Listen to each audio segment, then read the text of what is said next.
Salve, rapaziada! Mais um episódio da série em podcast do Esportudo sobre o primeiro título mundial da história da seleção brasileira. E hoje, no quarto episódio, vamos dar continuidade e falar sobre a final e o título do Brasil. Mais uma vez aqui com o Gustavo Tosato, o Tosatinho. E aí, Tosato? Cara, primeiramente, não se esqueça de se inscrever e compartilhar esse vídeo aqui dos canais da Esportudo. E ó, comente aqui qual a sua principal lembrança da seleção brasileira de 58. E hoje vamos dar continuidade e falar um pouquinho mais da final histórica e do tão esperado título da Copa do Mundo, que veio a ser a glória eterna. Então, cara, é um começo muito importante para a seleção brasileira. Eu, pelo menos, vejo assim. Por todo o processo de reconstrução que a gente comentou nos últimos episódios. Sim. E também pela forma como venceu a França. Então você Foi uma vence a massa. França... Exato, cara. Você vence a França numa semifinal, cujo artilheiro, não encontrou a cor da bola... Quer dizer, só no segundo tempo, que ele anotou Mas daí, quando ele fez o golzinho dele, já tava resolvido. Já tava né? tudo Então... resolvido, né? O Pelé já tinha feito 3, caramba, 4. Mas de qualquer maneira, isso, cara, devia ter trago um orgulho, assim, pra nação, pra torcida em si, mas também pros próprios jogadores, né? Acho que o Feola também acho que deve ter alimentado essa mentalidade de podemos ganhar, mas não ganhamos ainda. Coisa que não aconteceu na Copa de 50. A gente já entrou na final com a ideia de que fomos campeões já. Não só os jogadores, como os torcedores, a mídia, os políticos já estavam trazendo como campeões, né? Não, exatamente. Lembrando que agora, dessa vez, o Brasil tava na mesma situação que, como a gente falou, tava o Uruguai em 1950. Né? Então, o Brasil viajou pra Suécia, pra essa Copa do Mundo, e daí jogou a final contra a Suécia. Então, o Brasil tava completamente na casa dos caras, no estádio dos caras, contra a torcida dos caras. Então, o Brasil se colocou e pensou, vamos ter cuidado. A gente pode repetir o que o Uruguai fez na nossa casa, só que vamos ter cuidado também para não entrar de salto alto como a gente fez 8 anos antes, né? E dessa vez com um time, na nossa visão e na de todo mundo, muito mais preparado. Né? Exato. Você já tem ali o Pelé, que já tinha feito gol em Copa. Você já tem o Garrincha, que também já tinha estreado e feito gol em Copa.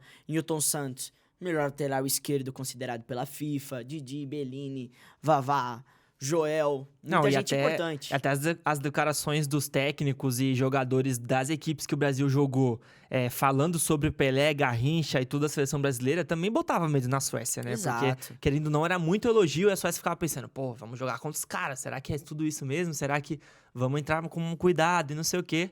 Só que daí no jogo acabou que... Antes disso, cara, tem uma curiosidade que é muito interessante. Hoje em dia a gente usa como uniforme B a camisa azul, né? Sim. Cara, de onde surgiu esse azul? Surgiu em 58. Primeira vez que o Brasil entrou numa Copa do Mundo com a camisa azul foi em 58. Porque a amarela, que era a camisa principal, já era a cor predominante da Suécia. Que é até hoje. Sabe? Então, a gente precisava mudar a cor. A delegação, vamos usar que cor? Vamos usar cor? Vamos usar azul. Em homenagem à Aparecida do Brasil, né? Que é a padroeira. Que ela vestia azul, né? Então Exatamente. O Brasil acabou usando a cor da vestimenta. Tem essa ideia também de a escolha do azul ser um fator religioso. Pra trazer confiança e sorte pro Brasil. Exato. Também, né? Tinha também essa mentalidade, transmitia essa ideia, a cor azul, né? Então a gente entra na final com a cor azul e a Suécia com a amarela, com a nossa. E logo no... Mano... 4 minutinhos. 4 minutos. Na Copa de 2022 faltavam 4 minutos e na Copa de 58 logo aos 4 minutos. Tá vendo? Parece que dizem que 4 minutos não faz muita diferença. 4 minutos é muito, tá, Anjo? Mas enfim, acabamos tomando esse gol aí no começo, só que a postura do Brasil foi muito diferente do que quando tomou um empate, por exemplo, do Uruguai em 1950, né? Tomou o gol, manteve a calma. E que foi a postura que o Brasil não teve contra a Croácia. Exatamente. Que é ter a calma, que é ter aquela ideia toda e conseguiu um empate logo de cara. E conseguiu um empate que foi muito importante também pra continuidade do jogo, né? Porque se você toma 1-0 com 4 minutos, jogando na casa do seu adversário, com a torcida do seu adversário, e você começa a desesperar, o empate não vai vir. E daí o jogo vai todo pro adversário, porque o jogo fica na mão dos caras. E o Brasil soube administrar bem até conseguir o empate. Perfeito. E assim... A jogada também foi bastante interessante. Você tem uma bela de uma jogada do Garrincha pela lateral que cruzou pro Vavá, que logo de cara já fez o gol. Vavá, então, assim, muito bem também, né? foi na Copa do Mundo, foi excepcional. Então, assim, a ideia de o Garrincha estar bem foi bastante surpreendente. Ele que fez a bela jogada e a ótima assistência pro Vavá. Então você vê um jovem jogador que correspondeu logo de cara. Quando foi exigido, já conseguiu ali trazer o empate pro Brasil de forma com que a gente não se estressasse, perdesse a mentalidade. E nessa época também, pra quem não sabe, não existiam substituições ainda. Então o time que entrava em campo era o que tinha que ficar, né? E a Suécia tinha um jogador muito importante, que era o Gunnar Green, que não sei pronunciar muito bem o nome dele, mas ele tinha 38 anos, era o homem do meio do campo da Suécia. E acabou que ele acabou cansando, né? Tanto pela idade como pelo ritmo do jogo. Imagina você ter 38 anos e enfrentar moleque de 17, de 18, jogadores experientes com 27, que dizem que 27, ali 26 é o auge de físico e técnico de um jogador de futebol. Então ele acabou cansando. E se o homem do meio campo não funciona, o time todo vai sentindo também. E aí depois que ele cansou... Cara, a obra da coincidência eu acho que não é o acaso. Estamos falando de um meio-campista excepcional para a equipe, que foi o Gunnar. Para a Suécia, ele que fazia a conexão entre defesa e ataque. Exatamente. E que, de fato, era o grande craque da Suécia. E a gente vê algo parecido na Croácia, que era quem? Modric. Exatamente. Que já tinha toda a sua idade, que já tinha ali toda... Claro que em tempos diferentes, preparações diferentes. Hoje o Modric tem muito mais condições. Corre mais que muito moleque, né? Também. Então, assim, só que, cara, é obra do acaso, né? Na situação de 58, o Gunnar cansou. E o Brasil conseguiu reagir nessa brecha. Já contra a Croácia, o Modric não cansou. Exatamente. E o resultado foi outro, né? E aí depois que ele acabou cansando e tirando o ritmo todo da Suécia, o Brasil conseguiu a virada, né? Gol, na verdade, jogada do Garrincha, ele cruzou e o Vavá mais uma vez apareceu pra fazer, era o homem-gol do Brasil também, né? Ctrl-C, Ctrl-V. Foi Ctrl-C, Ctrl-V, cara. Tipo, Garrincha, foi todo molequinho lá, mostrou sua habilidade, cruzou pro Vavá, o Vavá só tame. Aí, ali eu acho que o torcedor brasileiro começou a se iludir novamente e trazer aquela ideia. Mas não só por conta do contexto de 58, mas também porque a confiança dos jogadores transmitia essa ideia de que vamos ganhar. Sim, exatamente. Sabe?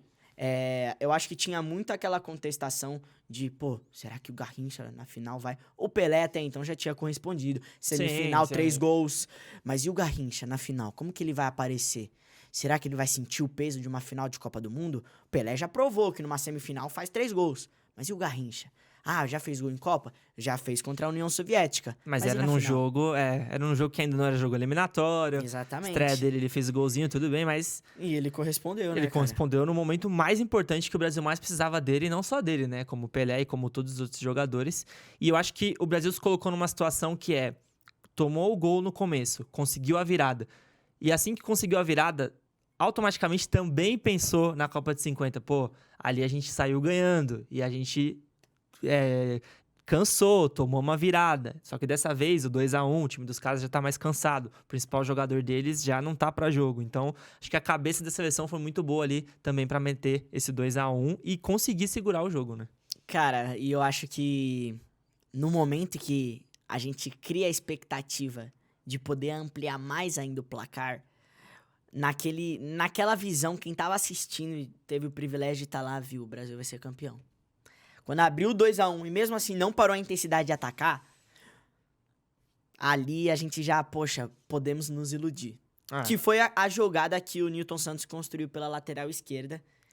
E que acho que todo mundo vai lembrar disso, né, cara? É memorável, é a história do Brasil. Isso é a história do Brasil. Sim, e não só do Brasil, né? Considerado um dos gols mais bonitos da história das Copas do Mundo até hoje, né? O Nilton Santos faz toda a jogada pela direita, faz o cruzamento pro Pelé. Pelé simplesmente mata a bola. Não, 17 anos e respeito nenhum pelo zagueiro. Zero. Ele deu um chapéu absurdo no zagueirão. Mano, o cara ali, ele devia, tipo assim, mano, vou anunciar minha aposentadoria agora, valeu. E você vê que na hora que ele dá o chapéu, o cara ainda vem com a sola, ainda atinge ele vai pro lado, só que ele não cai. E foi na maldade. E no que ele vira o corpo, que ele toma a do zagueiro, ele, antes da bola cair no chão, ele ainda consegue virar o corpo de novo pra ajeitar e chutar antes que a bola caia. E aí fez o golaço. Não, esse esse gol é emblemático, 3-1 Brasil, já naquele status todo de, pô, vamos ser campeão. Garrincha fez 2 assistências, Vavá 2 gols, Pelé desmontando e entrando pra história do Brasil. Cara, ali não tinha jeito, né?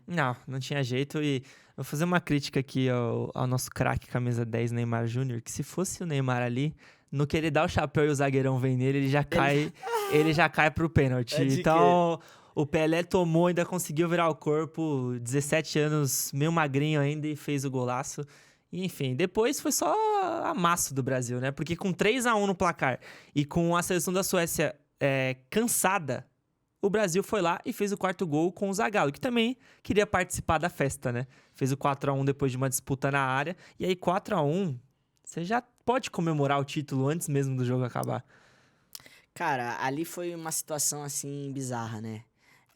Porque você consegue ali, naquele momento, ver que você fez a história. Porque até então, o Brasil já tinha toda essa conspiração sobre o futebol, já tinha todo esse amor pelo esporte. Era até então o esporte mais popular do país. Sim. Só que até então a gente não tinha o que nos torna visível para o mundo, que é o título de Copa do Mundo, cara. Isso faz total relevância na carreira de um jogador, na construção de uma seleção.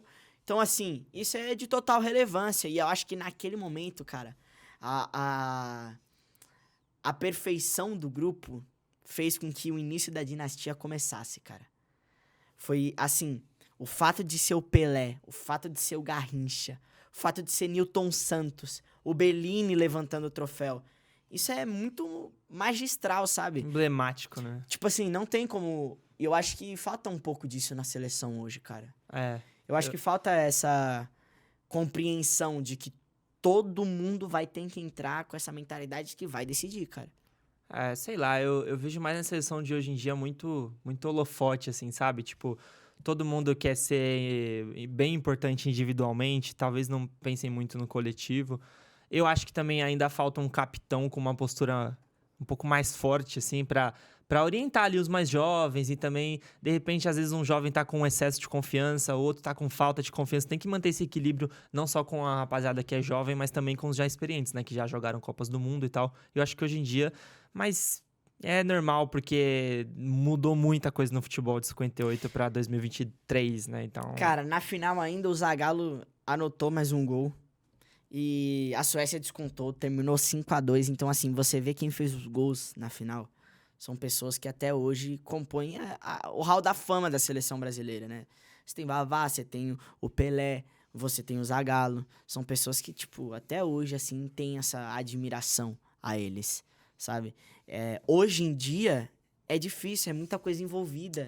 Hoje em dia não é somente o fato de vamos vencer o troféu. Tem coisas além disso. A gente tá falando de dinheiro, a gente tá falando de estilo de vida, a gente tá falando de mídia, a gente tá falando de internet. Não, e outra coisa, hoje em dia, além de ter mais seleções, e nas próximas Copas vão ter muito mais ainda do que 32 seleções, as seleções vêm mais preparadas. Então, tipo assim, antigamente tinha o Brasil, algumas seleções da América Latina, né, América do Sul, e as europeias, mas, por exemplo, hoje em dia, você tem que tomar cuidado com a Arábia Saudita, com o Marrocos, que chegou na semifinal, a Croácia, que até 98 não tinha tradição nenhuma, daí conseguiu um 3º lugar, depois foi vice-campeão em 2018, agora de novo chegou entre os 4 melhores, então cada vez mais as seleções estão se aperfeiçoando mais, então, mano, eu acho que hoje em dia você tem que tomar cuidado com qualquer seleção. É a evolução. Absolutamente. Eu acho que é a evolução do futebol. Isso traz muito conflito de gerações. Porque você tem, por exemplo, os mais velhos, mais experientes. Os mais experientes falando, poxa, como que uma Croácia vence o Brasil? Como que um Marrocos chega na semifinal? São pessoas que, na época deles, não eram seleções que tinham tradições. Hoje em dia, o futebol é outro. Hoje em dia, o cenário do futebol é outro.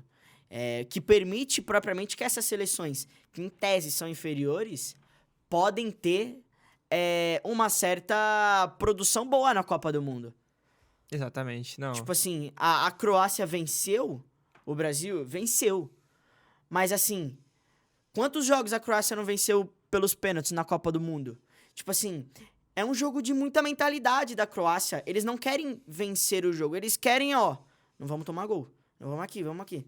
É até mancada minha falar que eles não querem vencer o jogo. Obviamente que eles querem. Só que o estilo deles não é o mesmo que do Brasil, de atacar, de vamos fazer 1, 2, 3, 4, 5, 6. Jeitos diferentes de querer vencer o jogo, né? Exato. Hoje em dia você não precisa só querer fazer o gol. E às vezes o Brasil peca por isso, porque claramente foi isso, né? O Brasil conseguiu 1-0 na prorrogação e aí, em vez de fazer o jogo Croácia, que é administrar o placar no final do jogo, quis fazer o jogo Brasil, que é, não, tá 1-0, vamos pra cima, vamos fazer o 2. E aí, numa dessas que subiu, acabou tomando gol. Então, exato. Acho que é muito diferente esse conflito de gerações, mas... O futebol evoluiu de modo com que a gente tenha vários estilos de jogo. Na época, não era tão isso. Na época, atacante não era marcado. Perdão, atacante não marcava. Atacante era marcado, cara. Sim. Hoje em dia, não. Hoje em dia, você tem um ponto que vai acompanhar o lateral. Você vai ver o Gabigol recuando mais. Você vai ver o Neymar... Você vai ver o volante chegando na área pra fazer gol também. Então, mudou você vai ver o coisa, Fred né? não voltando pra marcar. Isso daí deixa a gente um pouquinho triste. Mas eu acho que, de qualquer maneira, cara, o título de 58 é o início da dinastia. É o início de uma revolução no esporte. E que aquele título... foi muito relevante para o que a gente é hoje.